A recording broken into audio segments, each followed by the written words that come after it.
coming at you all the way live from the lower bottoms of West Oakland. This is Revolution live stream.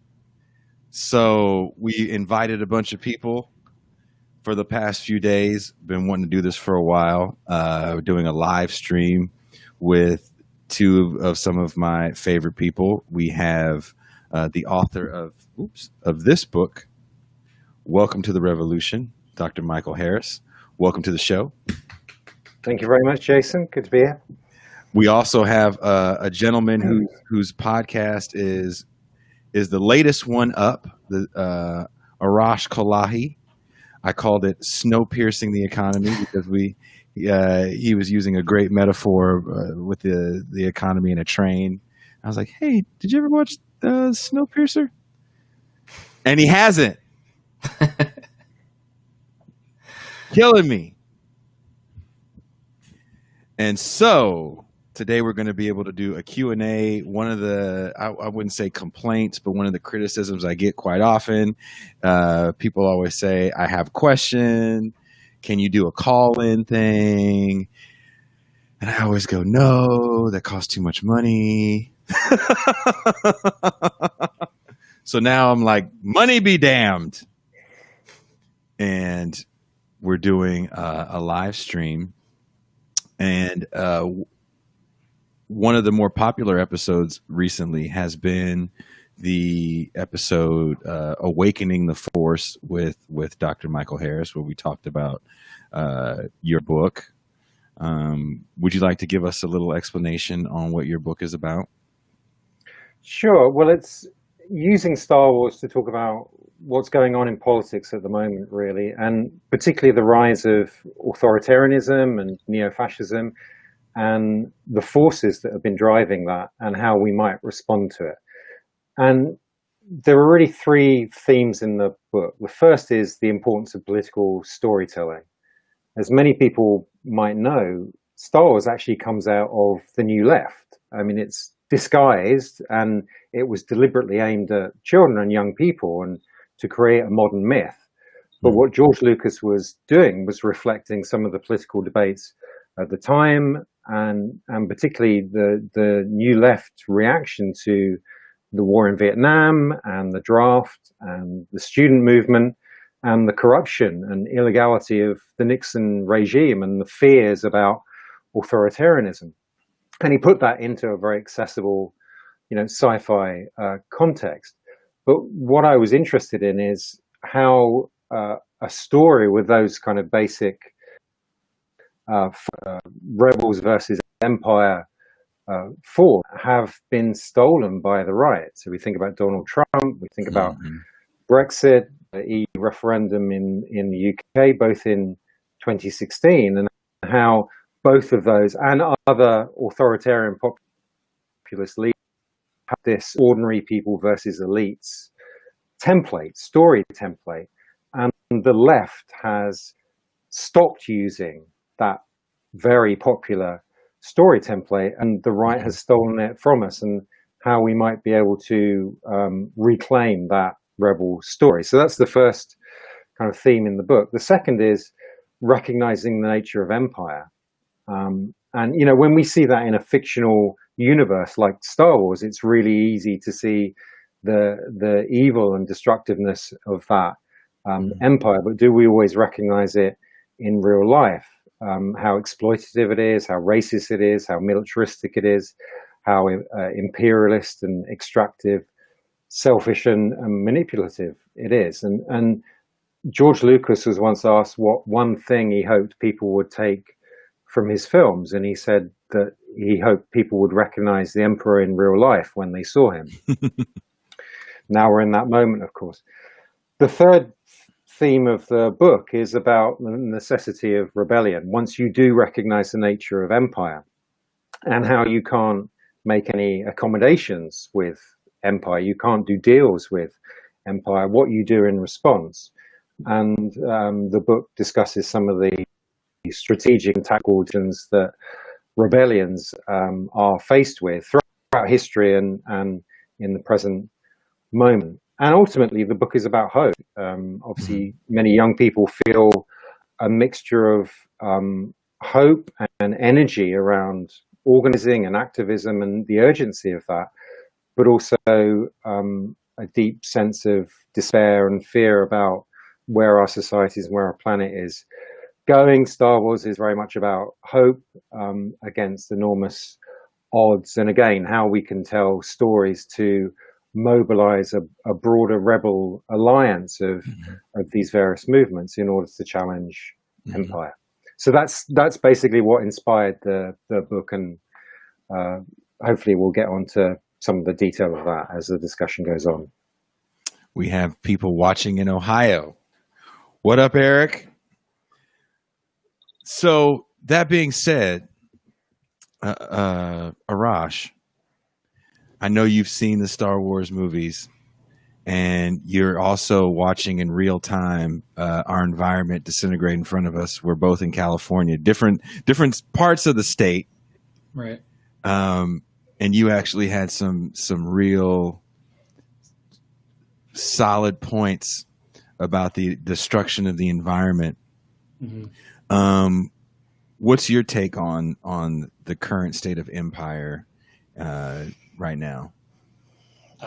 Definitely agree with Dr. Harris. I mean, we're definitely in, the latter stages of consolidation of power, whether it's corporate power, political power. One of the things I talk about is, the Princeton study that came out with, looked at surveys over the past 20 some odd years and found that the opinions of the bottom 80% basically amount to zero influence on anything. I've started Dr. Harris's book and really, really, really enjoying it. Absolutely love it so far.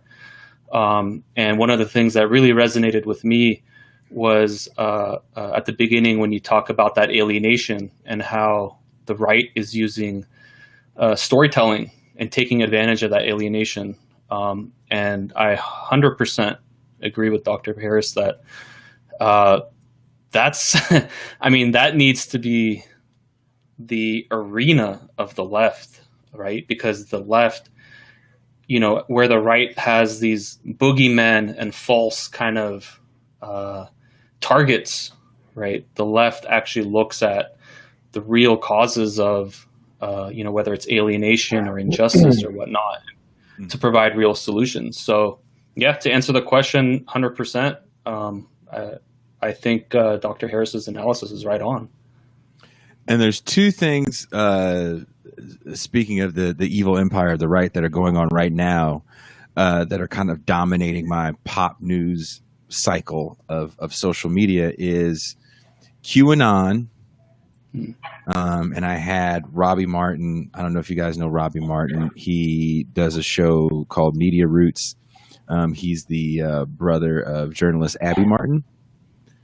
And he came on and we did a show about conspiracy theory and QAnon, the history of QAnon, where it comes from. And a lot of it comes from this Pizzagate story of powerful politicians in a pedophile ring underneath a pizza parlor.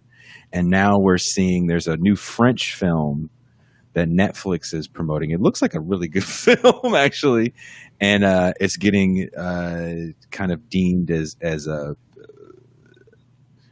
kiddie porn, if you will, because it's about like an 11-year-old girl from, I think, Eritrea that goes to France, and she's trying to fit in, and she starts dancing, and it's more of a coming of age story than it is a story of pedophilia. But the right is kind of dominating to the point where there's people canceling their Netflix, and it's like a thing now to cancel your Netflix.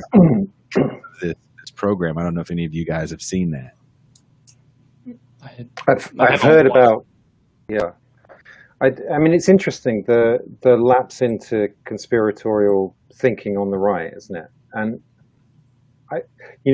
some people might see it on as this kind of weird thing off to one side, but actually, I think you can see it as a natural growth of the conspiratorial thinking that's been there on the more mainstream right for a long time. You think about the story that they've been telling people about how, you know, the radical left is going to, given half a chance, take over America, and has this, you know, radical plan for America, and has plans to change the demographics of the country in manipulative ways to ensure a permanent majority, and all of these stories that actually have been quite mainstream on the conservative right.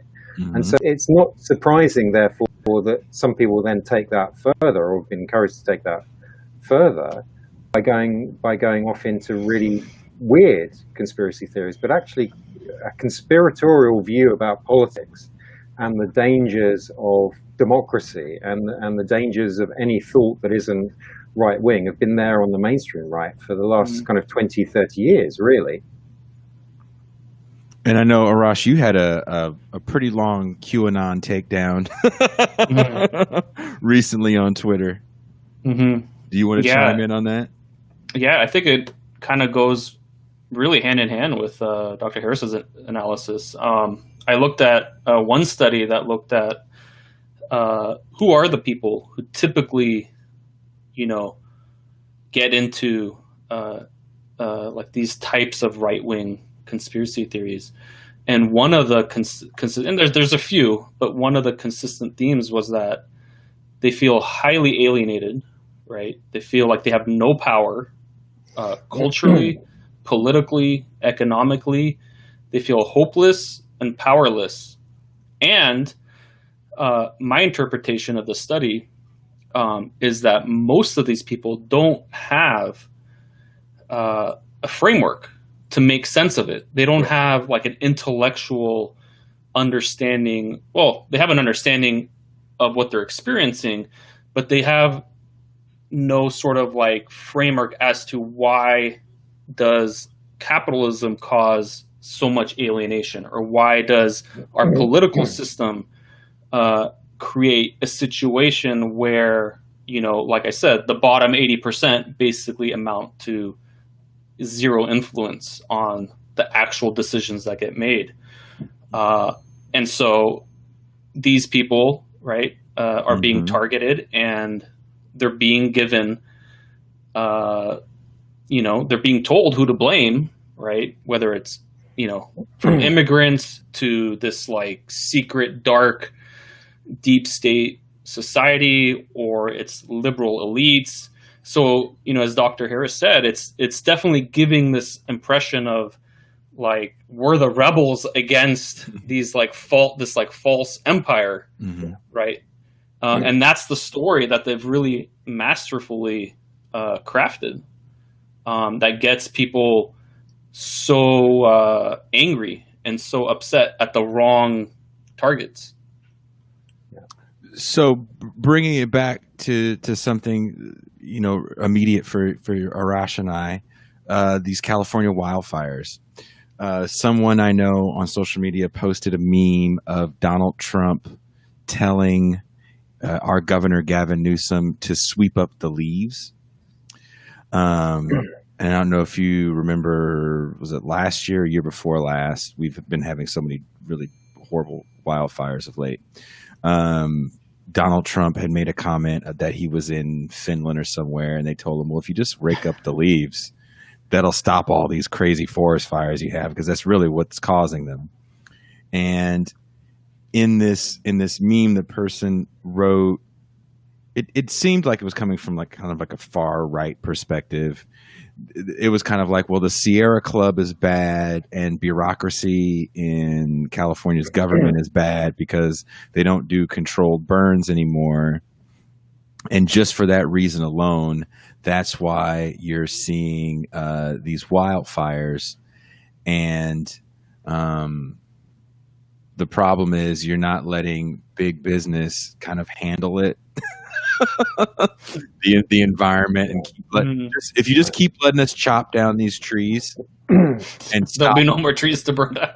Well, yeah, it was really like it. I wish I had the exact quote, but it was something along the lines of the problem is there's too many environmentalist groups that are stopping these loggers from chopping down trees. Right. And I was kind of like, what? So wait, if you get the government out of your deforestation, then you won't have forest fires? And that seems to be part of that same narrative of the right, that almost very, I think it's very Randian, very Ayn Rand, Atlas Shrugged, right? The government is just too inept. And because the government is so inept and they can't do anything right, you just need one of us to come in there and fix everything. You just need a strong man to come in there and fix everything. And I've been thinking about this a lot too, leading up to this show, that Trump just played that role really well. He did it better than any other Republican that I can remember in my life other than Reagan. Yeah. And of course, it's part of the Republican playbook when they're in power to govern abysmally and so further reduce people's faith that government can do anything. And of course, the victim of that is left politics, when you're then trying to say to people, we can do things collectively, we can do things together, we need to do things collectively, for example, respond to climate change or environmental destruction. People are already primed to think, yeah, but government can't work, government doesn't work. Maybe there's some Elon Musk kind of billionaire who will take care of it, but certainly government isn't the solution to these problems. Of course, people have been hearing that for 40 years. That's the Reagan Revolution. And in that way, kind of Republicans win, even when they're pushed out of power, because they've further promoted the idea that government is useless. Mm-hmm. So why are we paying for it? I mean, look at what they did to unions. I think Reagan did the party in general did kind of a masterful job of really destroying unions.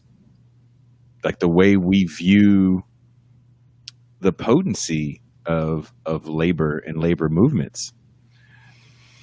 I mean, here in California, we have this movement to get the gig economy workers a fair wage and benefits.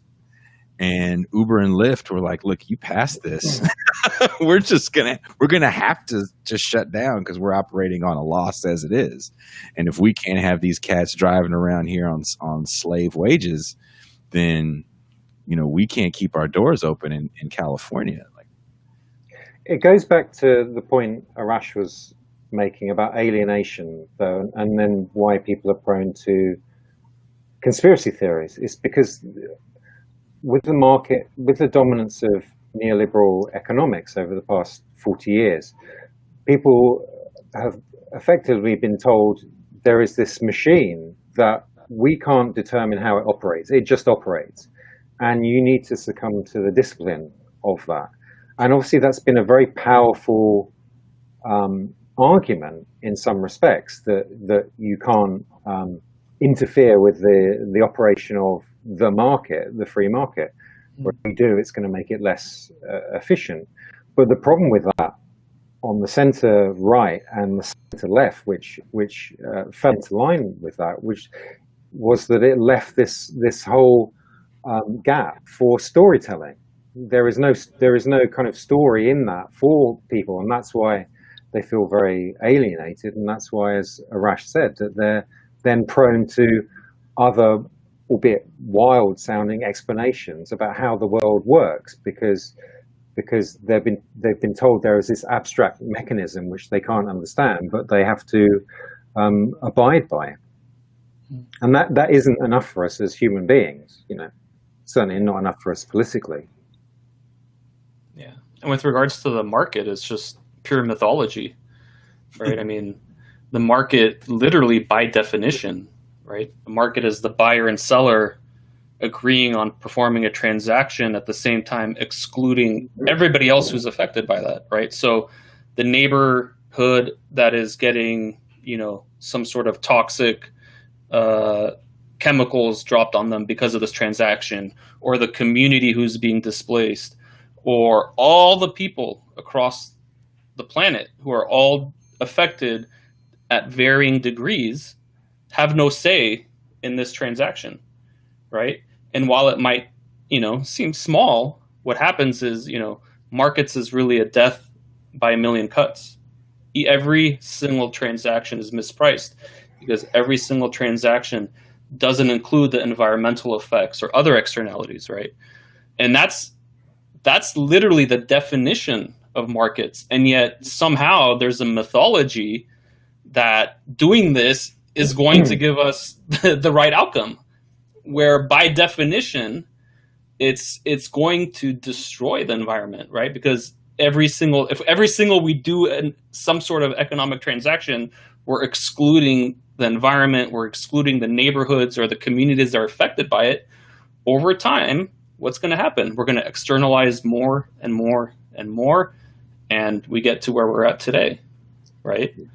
And it's just pure mythology. And one of the things that I struggle with, and Dr. Harris, you talk about it in the beginning of the book, is that us on the left, a lot of times we're fighting against institutions, right? We're fighting more against structures like markets or capitalism or whatever, where it's not necessarily about this particular seller, or it's not about this particular dictator or this particular CEO.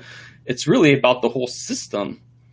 And one of the things I struggle with and was, maybe hoping I could hear some feedback on, is how do we build the story when the villain is not can't be necessarily personified? Yeah. You see what I'm saying? Yeah. I think that's certainly a problem, and it's something that flows from our analysis. We do try to think about systems. We do try to understand how systems work and how they affect people.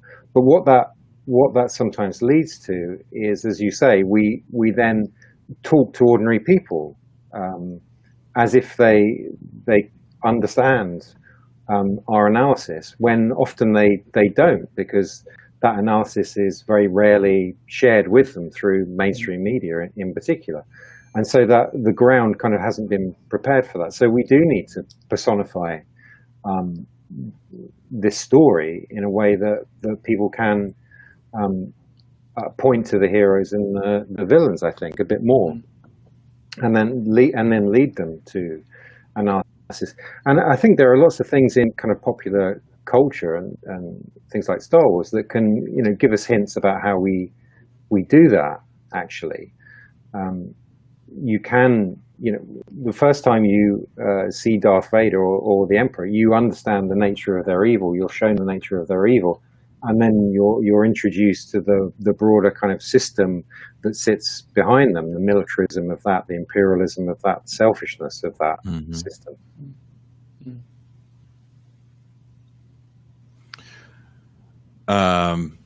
Sorry, I'm also figuring out how to work this where it's just me talking and on the screen, and they can only see me. So the people that are talking, we can show that to the people watching. I do have a quote that I wanted to read from the book in reference to the prequels, because the prequels definitely tell the story, right, of how a nation becomes authoritarian. And I think the prequels are really important right now, because I feel like maybe we're missing the story for a lot of people about authoritarianism. I don't think a lot of Americans see it. I think people are kind of caught up in the lie of choice and this illusion of freedom that we have in this country. It says, you right here in the book, the political story of the prequels is how the big business Sith alliance manufactures a crisis and seizes on the desire of a frustrated public for strong leadership to master the chaos. How corporate capitalism erodes democracy is discussed more in the next episode. Chancellor Palpatine has granted emergency powers that open the door to militarization, repression, including the liquidation of the Jedi and the establishment of dictatorship. Lucas further went on to say, you sort of see these reoccurring themes where democracy turns itself into a dictatorship, and it always seems to happen kind of in the same way. A democratic body, a Senate not being able to function properly because everybody's squabbling, there's corruption. The empire is like America 10 years from now after Nixonian gangsters assassinated the emperor and were elevated to power in a rigid election. That's from George Lucas. Yeah.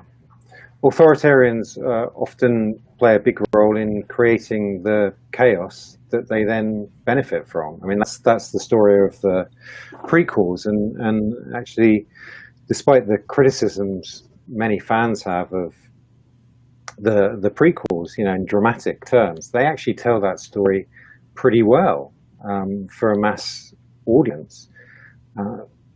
The challenge for us now is, given that we're in that kind of chaotic situation again, and the authoritarians have created the chaos from which they hope to benefit, how do we counter that on the left? Particularly given that fear and scarcity are such powerful things to lead people to follow authoritarian leaders. So when you have a context of fear and scarcity, as we do, that's been created by the forces we're up against, how do you counter that with a left politics that says it doesn't need to be this way when people are understandably anxious? I think that's the heart of the challenge we face. Could there have been another outcome to the prequel story if you put it in Star Wars terms? What could the Jedi have done to better recognize what they were up against and stopped Palpatine in his tracks? Arash, do you have a response to that one? No, but something. I think it's Tanya Love. Yeah. Had an interesting comment here. Which, can you see? Even the great systems are corrupted by people. I think Palpatine, Trump, Castro, Hitler, etc. I did want to speak to that. Just in, I think there is a truth to the fact that typically power corrupts, right? I think there's an element of, humanity where we want to see ourselves in a positive light. And when we do things and we rationalize things to gain more power, it sort of erodes our ability to not become corrupted. So I think, at least myself, coming from a more sort of anarchist, libertarian left philosophy, if we want a future that at least we can do best to not allow it to be so easily corruptible by people, I think inherently would need to have, built into it, a participatory type of democracy where it's not easy for one person to gain so much power and to slowly over time, become more and more corruptible and corrupt. Does that answer your question, Tanya? Or your comment? I'm waiting to see if she responds back.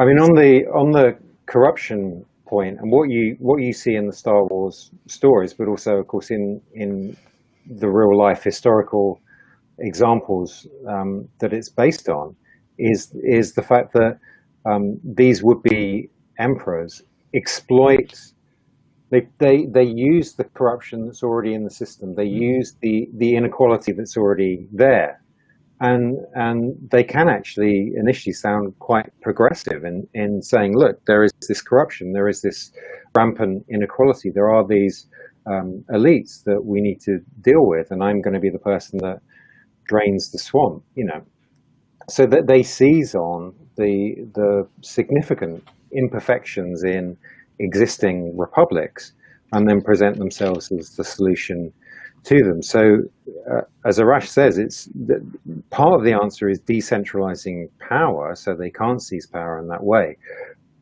But clearly the other part of the answer is dealing with the inequality, dealing with the corruption, and the left presenting itself as the solution to that inequality and that corruption, rather than allowing the right to do that.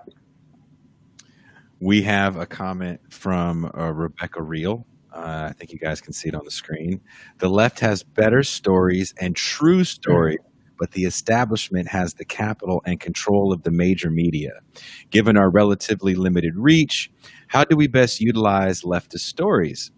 Are there pitfalls like sensationalism that we should avoid in our quest to garner attention? Now, I will say this before I give the floor to you. Recently, I had a friend who is doing some text banking for Joe Biden, and she was complaining about a Bernie supporter. She said a Bernie supporter she was talking to said he was going to vote for Trump, and I was like, I don't really know any Bernie supporters that are going to vote for Trump. If you really supported Bernie, there's nothing Trump says that Bernie said.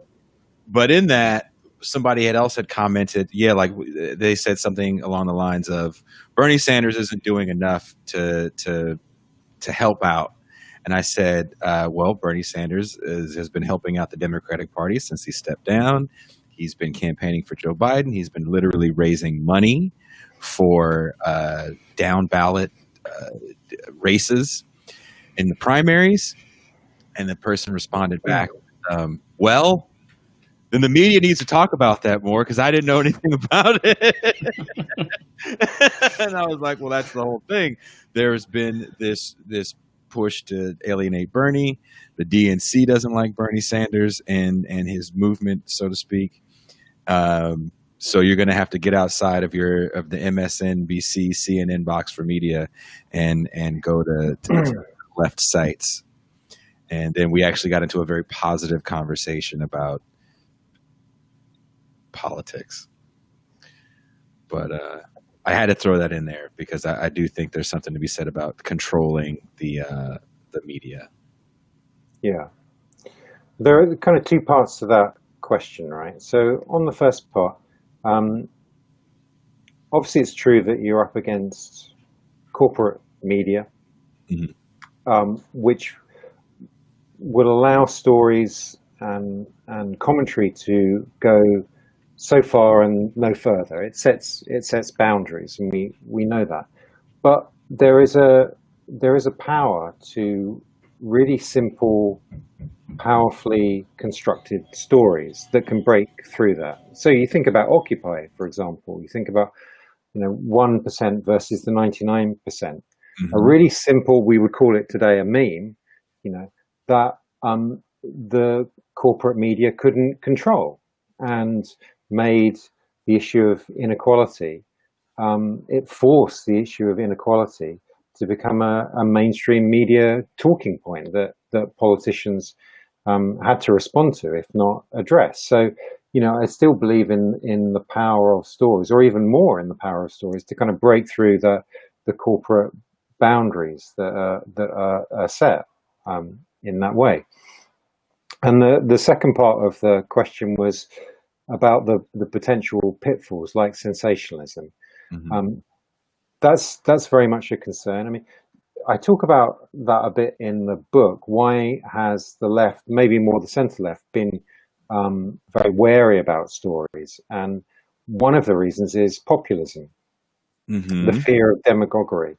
I think that's also partly a fear of more popular, more widespread political participation. Actually, it's the fear of the so-called mob, that they wish to contain. But certainly there are reasons on the left why we tend to be wary of the power of stories, because they can be so powerful, because they can be used by demagogues. But that's all the more reason for us to tell the stories and to use those stories for democratic, progressive ends, rather than to leave them to the right, to use them for inegalitarian and authoritarian ends. And to that point, I think people like, if you look at the civil rights movement, I think they were great at using stories. Yeah. You know, Martin Luther King, Malcolm X, amazing orators, storytellers. You know, James Baldwin, amazing orator and storyteller. So where did we lose that? Someone asked, and I have it highlighted here, we need a Yoda. My first instinct is to say Chomsky is Yoda, but I think, you know, to be a Yoda, you gotta have that saying that everybody can get behind. To be fair, he wasn't always the clearest communicator. You know, his sentences have this weird syntax, don't they?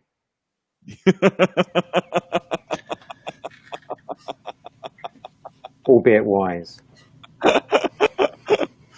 Who's Yoda for you, Arash?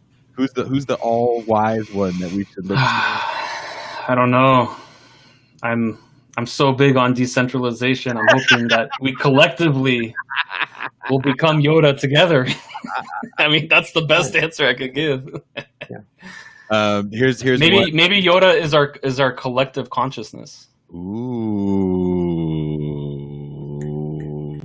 look at deep guy over there. I do feel that point to be like, who's the guy to go to? Because the right always has the guy to go to, right? Tucker Carlson. Say what Sean Hannity. Like, they have that thing to go to. On the left, we really don't. Who? Jank? Who is the from the Young Turks? Like, who is the go-to guy really for the left? We just had a comment come in from Ocean Breeze.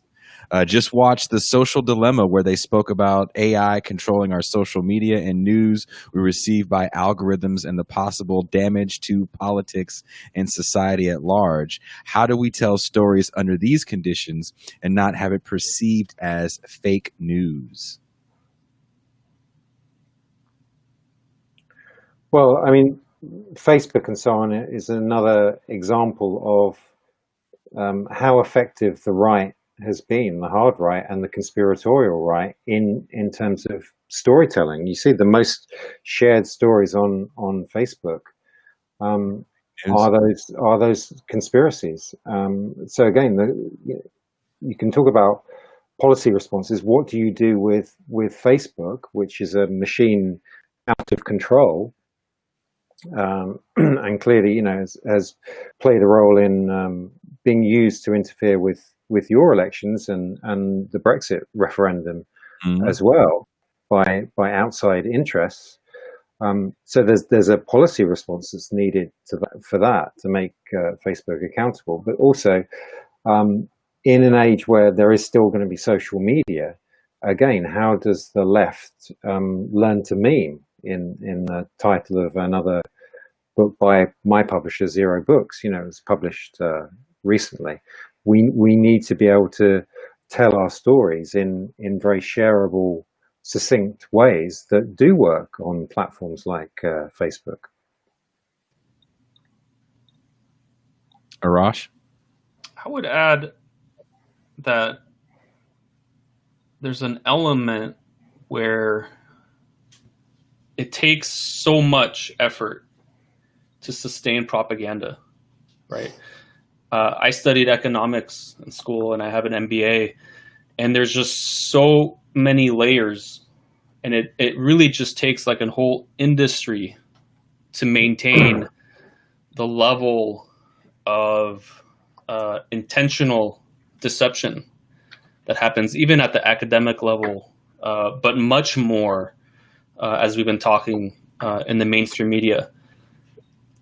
But there's an element where the truth sometimes can just cut right through that, right? So I don't, and I know Dr. Harris talks about it in the book, like there's a lot of hope too, right? Because while we don't have the resources and we don't have, the largest megaphone, so to speak, I think if done right, the truth resonates, and it resonates on a really deep level.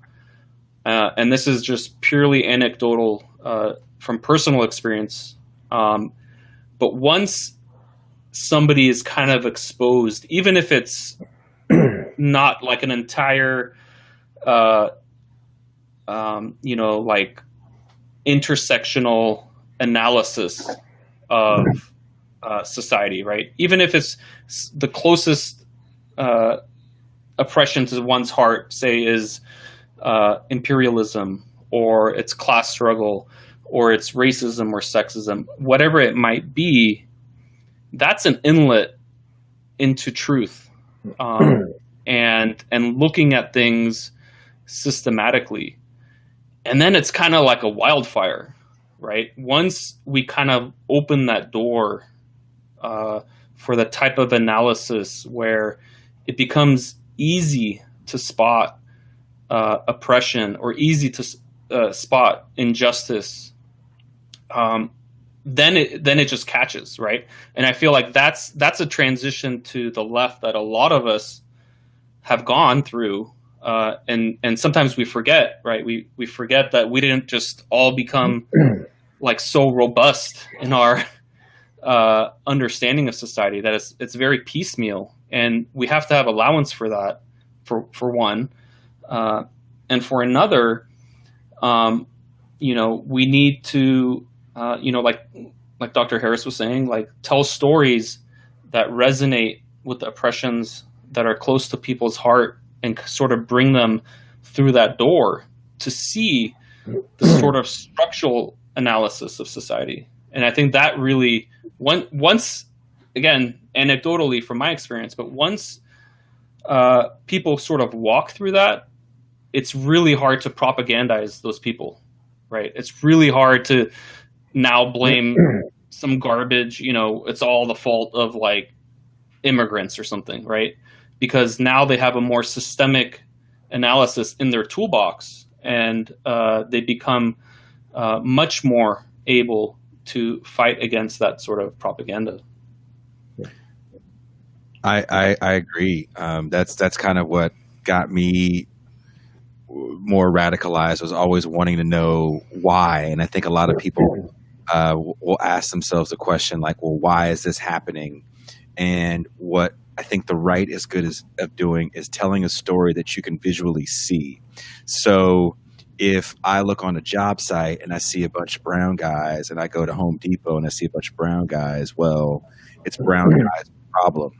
It's not a system. It's just these people.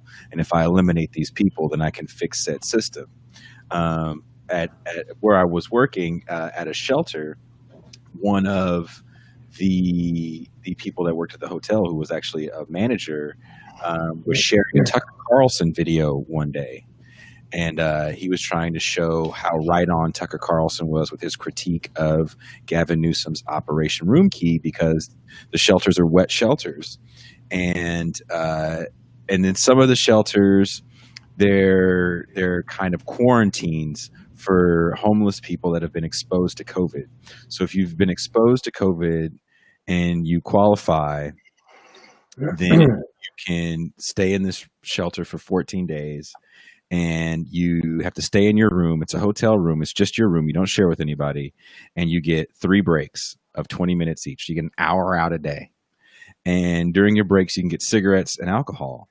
And Tucker Carlson was trying to show that basically your tax dollars are funding alcoholism.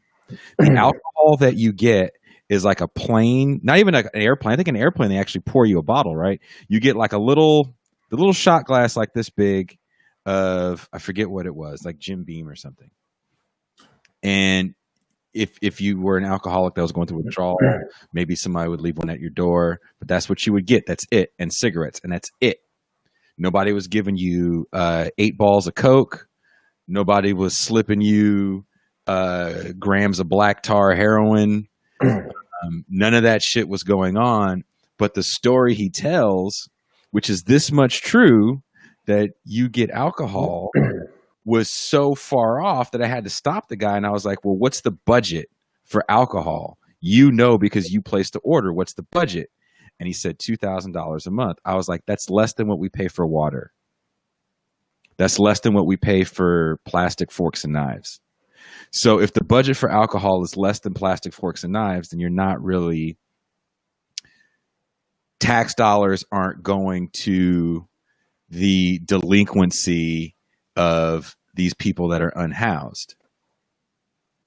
Now, how much are we spending for actual food? How much is going to administrative costs? You know, that's not a conversation you want to have, but it got the conversation away from that narrative of government bad, because they support all these programs that further create degenerates amongst society. And it freaked the conversation so much that he had to just stop talking about it. And not in that, like, I'm yelling at you, I'm going to run away, but like, no, you have to tell me why you think this makes sense. To bring this up to people and try to paint this picture of a horrible thing.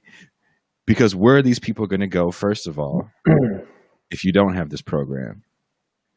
Second of all, what is a shot going to do at the end of the day? Even if you gave them 3 shots, what's it going to do at the end of the day? These are people that are dealing with hardcore addictions. Now, do you want to have an addiction conversation? And he didn't want to go down that road. I was like, all right, then. So now you see the flaws in your Tucker Carlson. This whole program is shit because of this minute detail. That's my way to combat.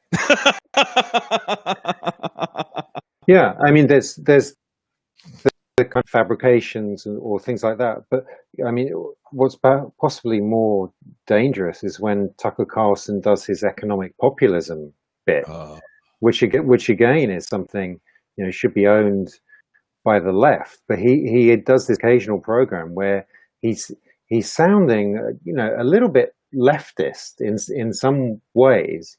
Now, in one sense, that's a sign that he doesn't really want to talk about poverty or inequality, of course, but he has to because of economic conditions. And what he's trying to do is then take that in a conservative direction for conservative ends. But you know, he has to address that in some way. But that's the more dangerous kind of storytelling, rather than the outright kind of Sean Hannity madness stuff that we need to be aware of. And that's what led to Trump winning in 2016 and possibly, unfortunately, winning again in less than a couple of months' time. It's that economic populism story on the right, where he does go into swing states in the Midwest and gives people a story about why their factories closed down, why their town has been, you know, disinvested in for decades. And Joe Biden hasn't gone there, or Democrats haven't gone there and told an alternative story for people. No, their story is Trump bad. Yeah. They're falling into the Hillary Clinton campaign mistake in 2016, which is to focus on his character. Well, everyone knows what his character is. That's not the issue. The issue is people want some kind of hope, and they feel so hopeless and despairing, they're prepared to go to a madman and someone they know they know he's a liar.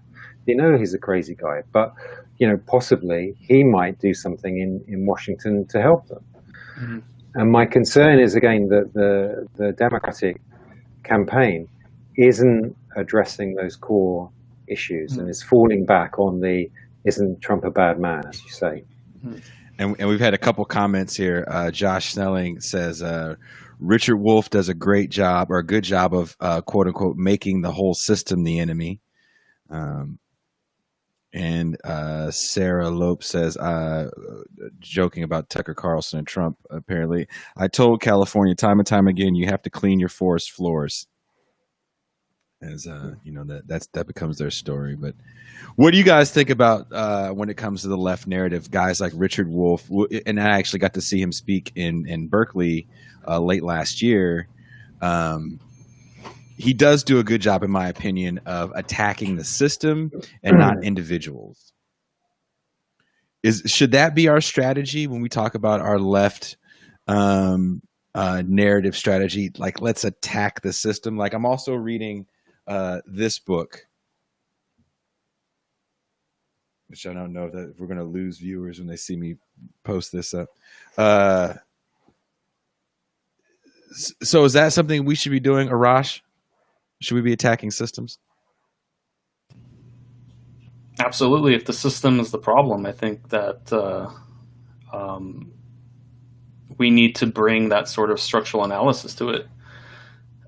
One comment, just kind of going back to a couple minutes ago when we were talking about the appeal of Trump versus Biden.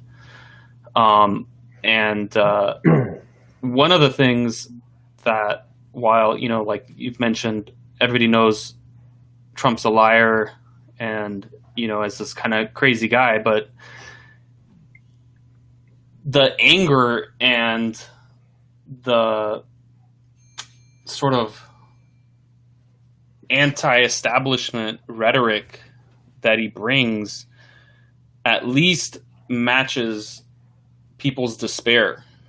Whereas Biden's sort of, nothing's going to fundamentally change, business as usual rhetoric doesn't match people's experiences, right? I mean, people are hurting, people are alienated, people are feeling this tremendous amount of injustice and oppression in their lives. And neither, party of the corporate duopoly is even remotely presenting solutions to those feelings, right? But at least Trump's sort of rhetoric matches the type of anger and frustration that people feel, whereas it's really hard to sell, business as usual centricism to what people are feeling right now. I mean, people are like, no, like,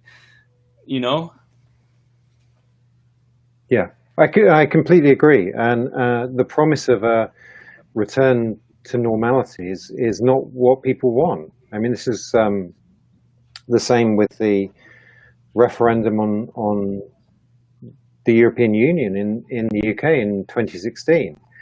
The Remain campaign to stay in the European Union said to people, if we leave the European Union, that's going to harm the economy.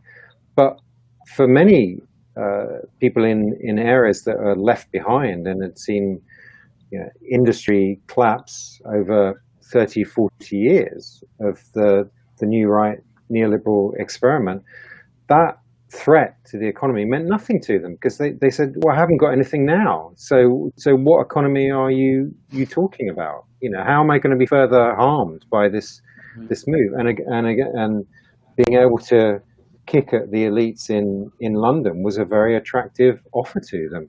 Again, it's another example of how the right exploits people's despair and alienation. Mm-hmm. And our answer to that can't be a kind of dry economic answer. It has to be, I think part of the answer has to be an alternative rebels versus empire answer. And I think sometimes that does need to be personified. You can lead people later on to a structural analysis, but why shouldn't we talk about Jeff Bezos? Why shouldn't we make him the enemy? Because he is an enemy. He's an enemy of the people that are working in unsafe conditions in his warehouses, some of them dying as a result. Monitored by surveillance technology, can't go to the restroom. Let's use people like him to take people into a story about who the real emperors are in our society. Because ultimately, people like that also make the system. He makes choices as the richest man in the world, or one of the richest men in the world. And I don't know if you guys saw this. KP Bolden says he can't vote for either. Biden is racially ambiguous. I think he's a white guy. I think ambiguous on the issues, maybe. I think that's what he means. Yeah. Right. Can you imagine Joe Biden just walking into the White House with Obama and people thinking they're related? Oh, you guys are so racially ambiguous. I couldn't tell. They were very close. Maybe that's why he wanted Kamala Harris, because she's also racially ambiguous. Sure. In more ways than one. People seem to like what you guys are putting down. We're getting true, great point. Look at that. Look at that. What?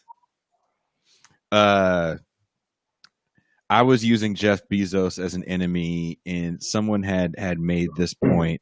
An older gentleman had said that he felt one of the problems with Bernie Sanders was that he didn't have any programs, or the problem with Bernie Sanders and the black vote was they didn't have any programs for black entrepreneurship.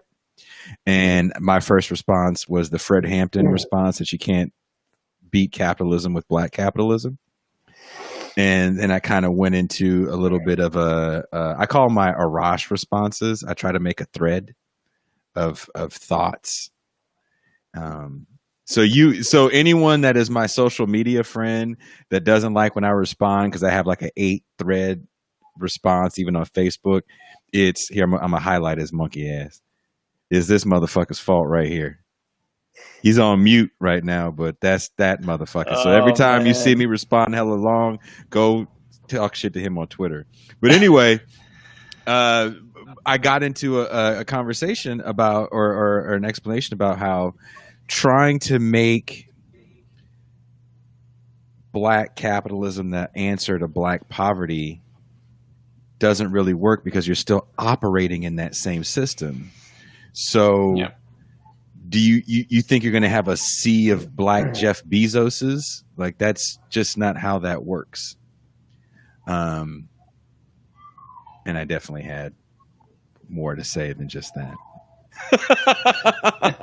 Well, as an economist, Arash will be better informed than me on this. But I think there's a difference. I think sometimes we confuse capitalism and markets. There are plenty of interesting proposals and ideas around a kind of left approach to markets and how markets can be used for progressive ends. When we talk about capitalism, or when I think about capitalism, I'm thinking about a class system that means that people like Jeff Bezos can exploit people in harsher and harsher ways. And a structure and media and so on that supports them or normalizes them doing that. That's capitalism. Markets is a slightly different thing. And the right plays this game of treating the two as being the same thing when I don't think they are. But Arash will have a better view on that, I think. Well, markets are one of the fundamental institutions of capitalism. So it's not, capitalism is private means of production. It's corporate division of labor. It's markets. And markets in and of themselves, create some problems, which I talk about in, some of the threads I have. But one of the problems, kind of tying back to Jason's point, is that they lead to, right? And again, there's ways to mitigate the worst of it, right? But I think if we want to just fundamentally and understand one of the problems of markets is that it creates a sort of competition that drives to a race to the bottom, right? In the sense of, if you think of either black capitalism, or even if you look at somebody coming into a particular business from a very benevolent point of view, wanting to be a good entrepreneur, wanting to do great things for their employees or for the environment and so on and so forth. One of the problems of markets is that it creates an environment where it puts these people at a disadvantage, right? The people who want to incur the cost of, say, the environmental damage that they're doing, or not do those things, but at an added expense, right? Or they want to care for their employees at an added expense. Now they're at a disadvantage to their competitors because their competitors who are not doing those things obviously can outprice them and eventually drive them out of the market, which is one of the fundamental problems with co-ops within capitalism. Now, of course, I advocate for co-ops. I think they're fantastic, and I love democratic workplaces, and I think that's the best we can do within capitalism. But at the end of the day, we need a better mechanism of allocating goods and services such that we don't give one an advantage by externalizing environmental costs, or treating their employees horribly, or neighborhoods horribly, right? So markets incentivize the externalization of those, right? So if we could figure out, and I think there are solutions, I really like the model of participatory economics. It presents a way of having a decentralized and democratic allocation system, similar to markets in the sense that, there are goods and services that are being transacted upon, but that resolve these issues of markets.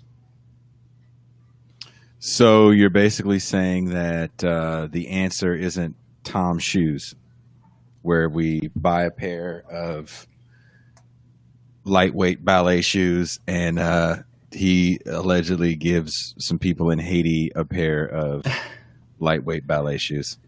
I think everything's on a spectrum, right? So even within capitalism, like the worst of it, a lot of it can be curbed through regulation. A lot of it can be resolved through government policies, right? So like taxation can be used to offset a lot of this externalizations that we're talking about. So it levels the playing field, right? So there's a lot that could be done, right? But in my opinion, if we want to really get to the heart of actually resolving, so there's those incentives no longer give the wrong incentives, but actually give people the right incentives, right? Which is when you look at something from a systematic point of view, incentives is really is a big factor, right? If you reward people for being like the worst of humanity, then you're going to get the worst of humanity, right? And of course, it will always be a struggle, right, to fight against that in the political sphere, because the economic sphere is so horrible at it, right? So it's constantly going to be like war. It's constantly going to be a war between those who are incentivized to do the worst and the level of democratic controls that people have within a society. If there's a way to resolve that and get those incentives out and actually fix them, I think that's the solution. And I think a participatory democratic economy would have a better allocative system than markets, in my opinion. So bringing this back to Star Wars, since we're talking about blowing up the empire, right? We're talking about blowing up the capitalist system. there's the first movie, they blow up the Death Star, but we know we haven't really eliminated this bad element from the galaxy because they come back and they're searching for the rebels. Luke loses a hand. I hope I'm not spoiling anything for anybody, because if you're watching this, God damn it, you better know about Star Wars. Not just because of what the show is about, because motherfucker, if you know me, you better know about Star Wars. And then the first trilogy concludes with, they haven't just blown up the Death Star, but they've eliminated the power structure of the Empire. But to Arash's point, they don't build a new system. They go back to the old way, which was better than the Empire, but as you talk about in your book, definitely had some flaws and a lot of inequality. You know, the series starts off, Luke Skywalker is living way out in the middle of nowhere, and he's like a poor farm boy. And even when we go to the prequels, we find out that there was slavery in the galaxy before the Empire even comes to be. Anakin Skywalker is a child of a slave, and then the new series even starts off with our heroine Rey is a bit of a slave. I think she's a slave in this Tatooine-esque planet of Jakku. So it seems like the problem is that if we do topple the Empire, right? If we do get Trump out of office, if he's a character, we can't go back to the same system that got him in the first place. Is that kind of your message for another half of the book, Mike?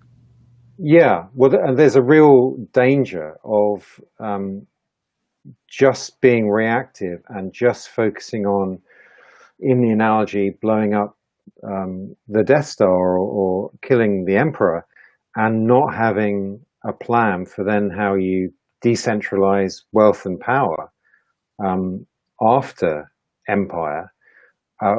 Because if you don't have a plan for that, and you don't radically restructure society, then you've left the conditions in place for a new emperor to seize power again.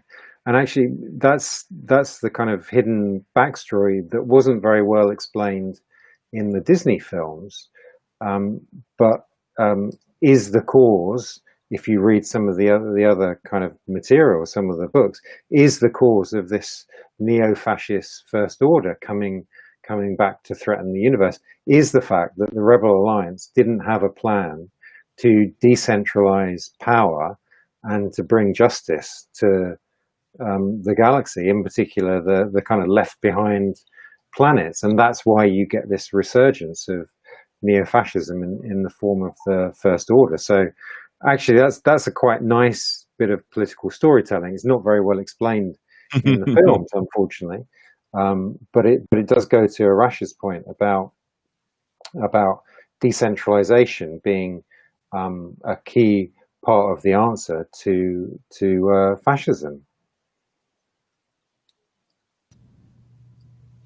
So, if the voting rallying cry in this election cycle for the states has been, a vote for Trump is definitely a vote for fascism, because 4 more years of Trump is going to get us this fascist dictatorship, and you have to vote for Joe Biden. But the knock on the left is, well, Joe Biden has never really he's not much different than Trump. He definitely is a war hawk that banged the drums of war for Iraq. He was one of the authors of the crime bill and all about mass incarceration.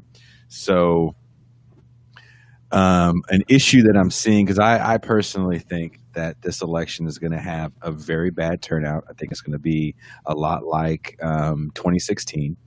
The votes that Trump won with in the swing states were the same amount of votes. I think it was less votes than Mitt Romney had when he lost against Obama. so I just don't see a big turnout. What is the story that we have? Not story, but what is the motivation for people that definitely don't like Donald Trump, but also didn't really see anything redeeming in Joe Biden? Because let's keep in mind, he was not polling very well during those Democratic debates when Bernie was still in the race.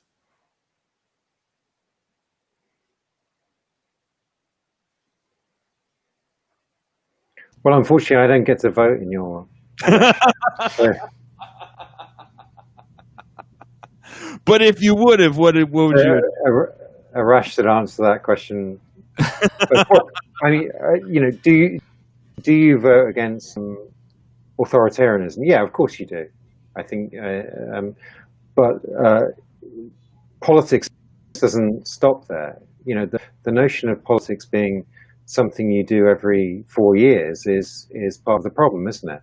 It goes to Arash's point about envisaging forms of participatory democracy, and we need to find ways to engage people in politics as something we do every day in our workplaces,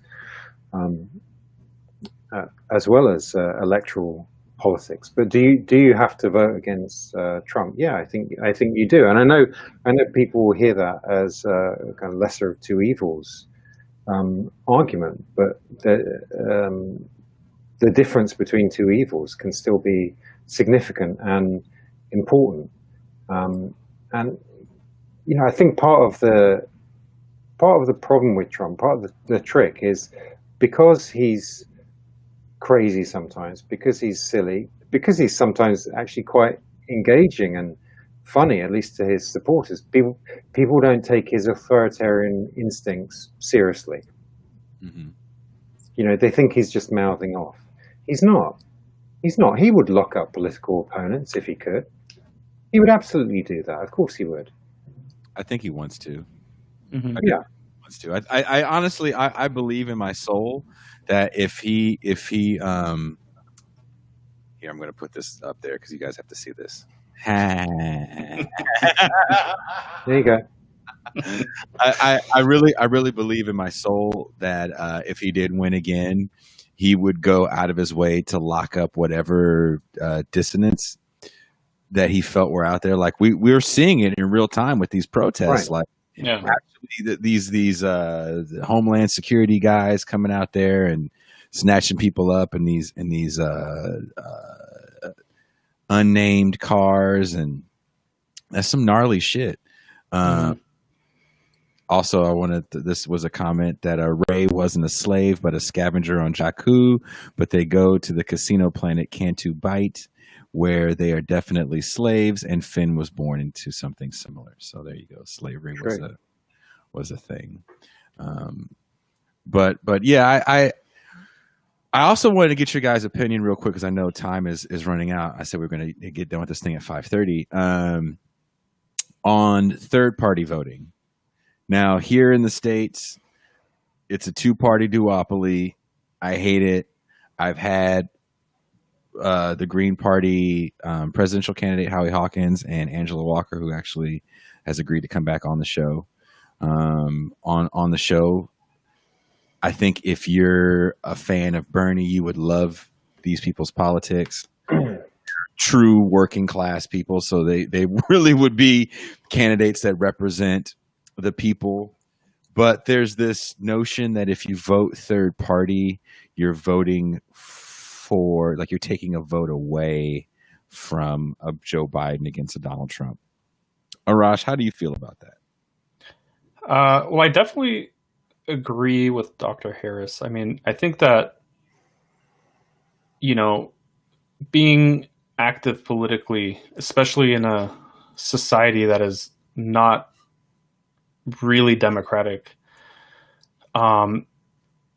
it's something you do every day, right? And so I think, to me, and I'm not going to tell anybody how to vote, but my own thought process is, under what administration would I rather be politically active under, right? And I think, certainly a Trump administration, where there's, and like you said, Jason, we're already seeing it, with extrajudicial killings, disappearances, a really strong rhetoric for like white supremacy and fascist sort of mob riling up to sort of fight in the streets against people who are, asking for justice or asking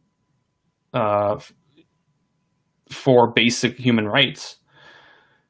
That is a very different political environment to be active in, I think, where there is an element, and of course there is always lawlessness in the sense of for people who are on the left, but even more so, right? And we've been seeing that.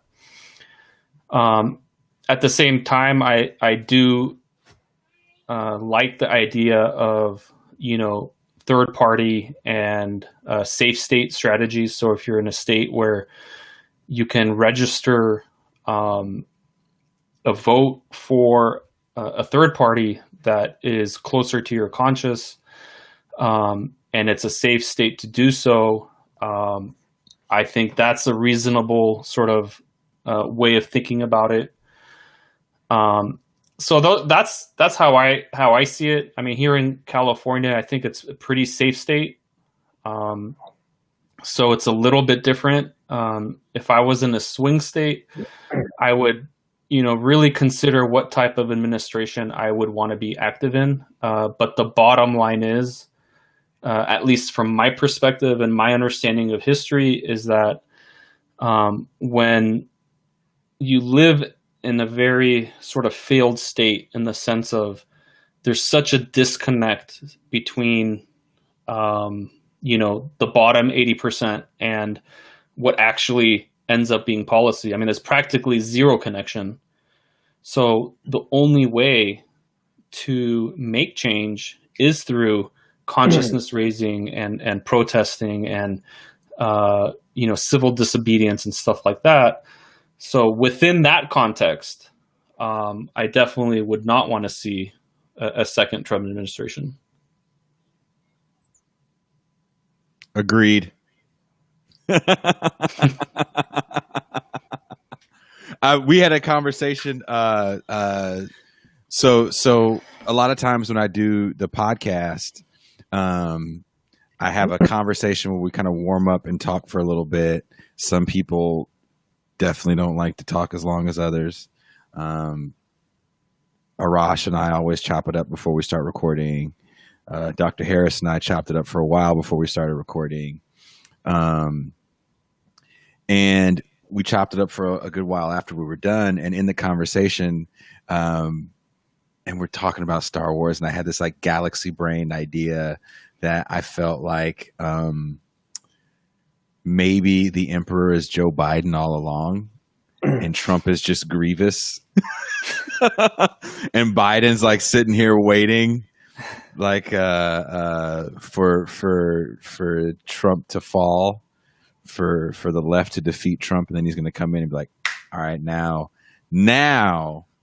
since I'm competent more than this a-hole, I'm actually going to put all these authoritarian things into play. So that was my galaxy brain theory.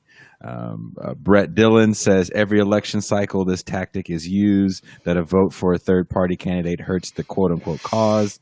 I cannot stand for Frump, but Biden does not inspire me either.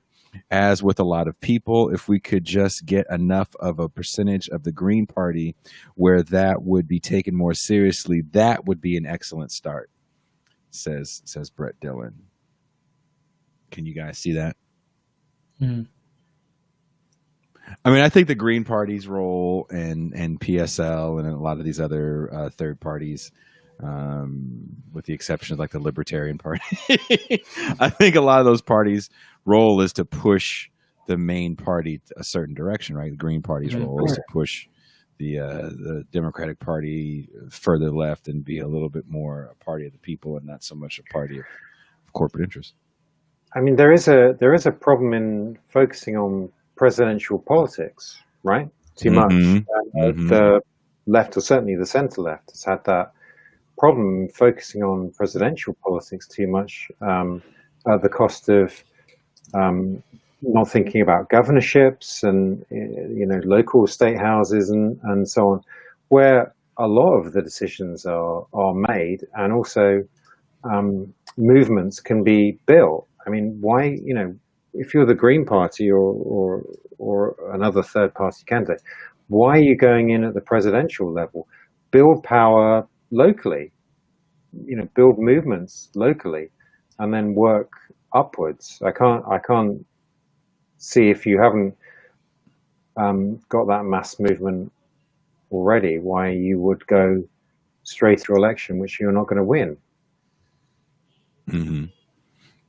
I also was thinking of another galaxy brain idea that I've been following. If you watch the show, I definitely support Shahid Buttar, and I feel like Nancy Pelosi is a little more the emperor, and the presidents are more the Vader-esque characters, because she's the one that, she's the Speaker of the House, and a lot of these bills that we need passed, you get this kind of impotent CARES Act. She votes on all the military spending. She didn't even vote to cut the military budget by 10%. She votes for the Patriot Act. She's not bringing Medicare for all on the table in the middle of a pandemic. So I was kind of like, toppling her, to me, is definitely a huge blow to the empire. I really think toppling her, more so than Biden being Trump, is the first Death Star blowing up in Star Wars. What about Mitch McConnell? He makes an emperor figure, I think, more.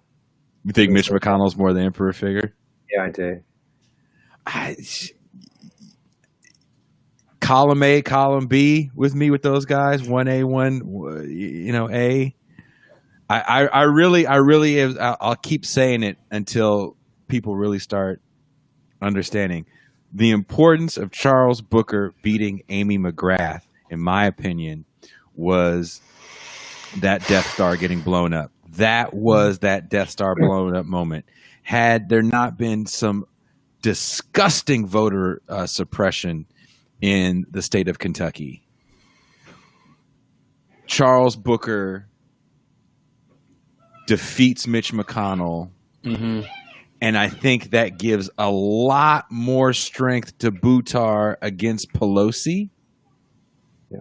Because these races that are being won by like Cory Bush and Jamal Bowman, and there's another young man that won, I can't think of his name right now, a big Democratic primary, they were knocking off people that are definitely like important cats. Like Elliot Engel is an important dude when it comes to politics.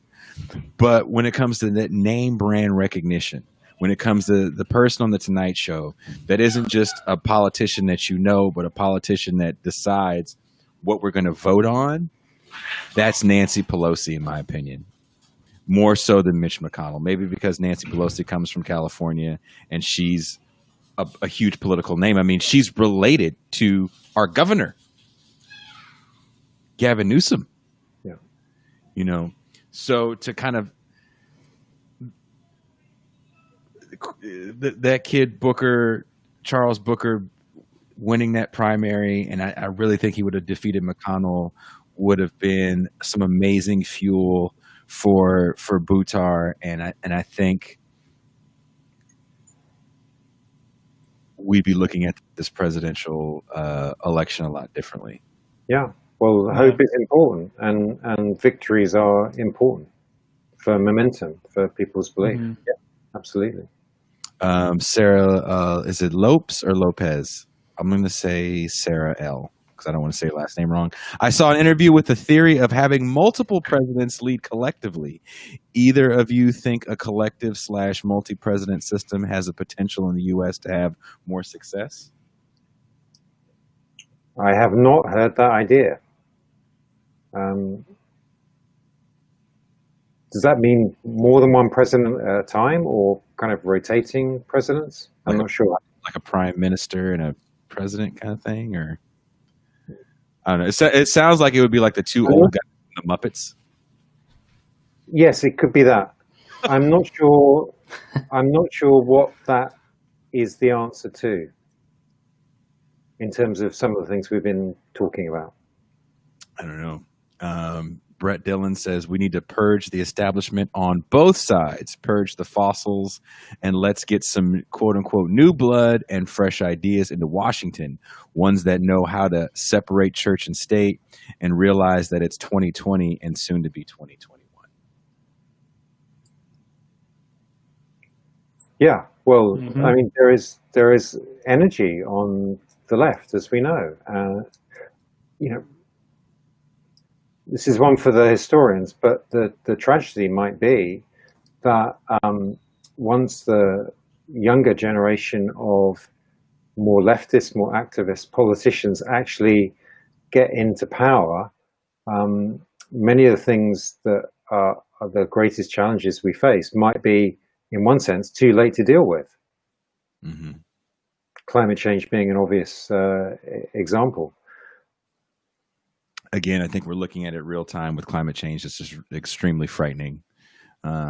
These fires that we're seeing here, I saw something about a fire tornado. There was a warning in Southern California for fire tornadoes. Yeah. And also, you know, we're all here in the pandemic, of course. Now, there's increasing evidence that the reason we have more of these viruses is because of environmental destruction. The human's footprint is reducing forests, and you know, we're unbalancing these ecosystems and coming into contact with animals and therefore viruses that we wouldn't be otherwise. So this is a direct result of that kind of imperialist, extractive expansionism that we've been talking about is inherent to the economic system. Yeah. Arash, you disappeared for a second. Did you want to chime in? Well, I got cut off, so I don't know where the conversation went. We were talking about LA's fire tornadoes and and the destruction of the environment that we're seeing in real time. Man, I don't know where to start. Don't know where to start. You know? Well, it's go. I'm sorry. Go ahead. Oh no, just I believe there's a lot of room for hope. There's a lot of room for change. I think a lot of people are newly sort of coming into the left. And my bubble is very small, but from the limited amount that I see, I feel like a lot of people are just sort of waking up to the fact that most of our problems are institutional, you know, whether it's capitalism or the root of our political system that needs some fundamental changes. And I think that's very hopeful. And I think that's kind of, we need to continue to nurture that. And, you know, books like Dr. Harris's book is, you know, phenomenal in terms of bringing some insight into the type of stories we need to tell to kind of lure people into you know, the left. And at the end of the day, we can't win without a critical mass. You know, we need to build, we need to raise consciousness. And I think that's really the heart of it, you know, bringing more people into a more critical analysis of these societal issues. I have to end this conversation. That's gone a little long. Thank you guys for staying with this excerpt from the book. It's part of the epilogue, but I think it gives us the hope that we need. The Star Wars saga is about rebellion, but it's also about possibility in the face of enormous odds. It's this, not merchandising or marketing or special effects, that really makes it so appealing. It's true that back in 1977, it provided audiences with a much needed escape, but capitalism provides immeasurable means of escapism.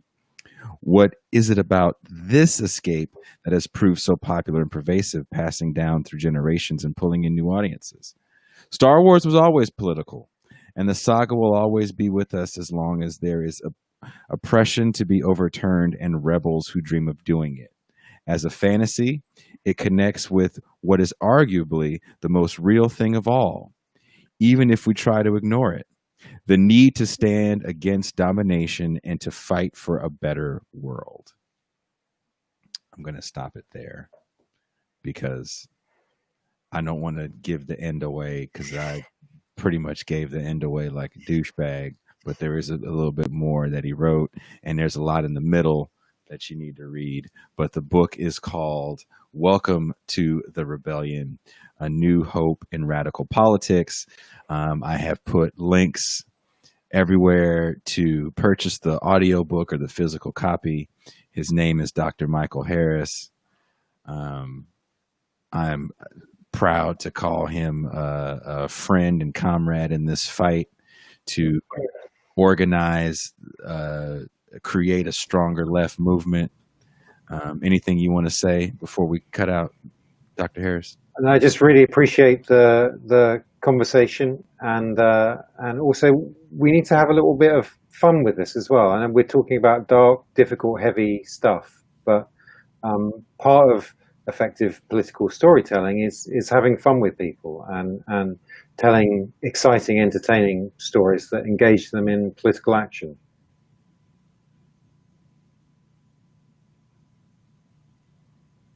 Brother Kolahi, do you have anything to say? Just thanks for inviting me. I appreciated the conversation. Well, I gotta get you out there, man. You're the show economist. You're the one that keeps us hip on what's going on with the economy. I mean, I can say a few words, but I can't break it down as succinctly as you can. Thank you. Like you do in your Twitter feeds. Josh Snelling says, "Thanks, fellas." Ashley Costa Flex says, "Thank you, gentlemen, for enlightening us. I appreciate your time. We, the people, need to focus on the system. People have ignored it for too long."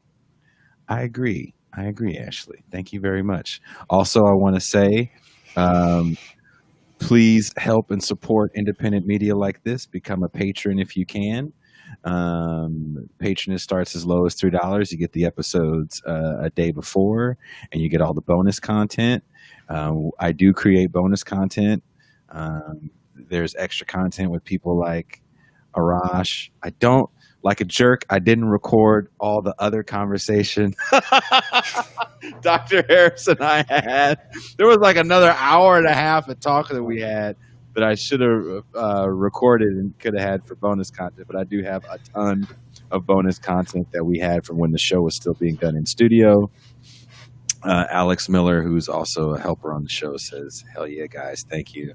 So I want to thank you guys for agreeing to do this. Also, Tuesday, we're going to do another live stream with the Left Flank Vets, who are a group of left-leaning post 9/11 combat veterans. I shouldn't say left-leaning. They're like socialist post 9/11 combat veterans. They're awesome. They've been on the show a couple times, and we decided we're going to do a live stream. They're the ones that got this whole Twitch thing. I still feel too old to use. And also, if you're a fan of the podcast, I believe I put a link up. Arash is on the latest episode. They drop Sunday and Wednesday, and his episode is called Snowpiercer in the Economy with Arash Kolahi. And Sunday, the episode with Randy Shaw, who is a homeless rights advocate, comes out, or Wednesday, and then next Sunday we have the interview with Richard Rothstein, who wrote The Color of Law, which is a great book about how America created segregation with their housing laws and the way we look at it today. Thank you, guys. May the force be with everybody. Thank you, Jason. All right. Thank you, Arash. Thank you. Oh, Annie Wiley says thank you. There you go. One more person, and then you got claps. Peace. Peace. Bye now.